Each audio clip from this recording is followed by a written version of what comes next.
Okay, let's go back and talk a little bit more about nesting seams. So in quilting, nesting seams can reduce bulk and it can also help match up your points. And that's one of the reasons I like to do it when possible. And it isn't always the best choice, but when you're doing square patchwork like this, it usually is the better choice, at least for me personally. So in order to nest the seams, you take the two pieces that you're putting together and press the seams in alternating directions. So on the right, they're pressed up, and on the left, they are pressed down. And then I'm placing these two pieces right sides together, and there's kind of two options here. You could match up all of your seams right away and then clip and pin them together and then take them to your machine.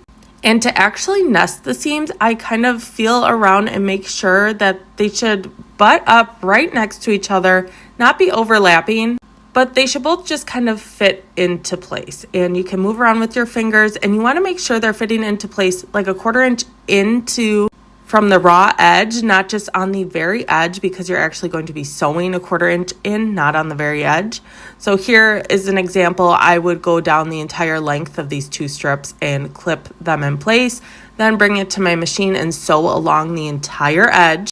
And then the other option is usually what I do, and that is just take these two pieces right to my machine and begin sewing and match them along as you go. When I do that, I start off by matching at least the first one, and then I begin sewing. And I still start at the edge of the strip or the top. I kind of hold that first set of seams in place, and I'm more worried about the seams matching up than the two ends at the top there, because usually I'll be trimming those back, so those don't need to match up perfectly. I care more about that my seams are matching up perfectly, and I shouldn't even say perfectly because they're rarely ever perfect, but you get my point. So then I begin sewing, and I just keep matching them up as I go. I go like 1 or 2 down, and it was kind of hard for me to show with the camera in the way, but I'm doing my best here. And yeah, I just kind of feel for them, match them up, bring it up to the needle and sew over it.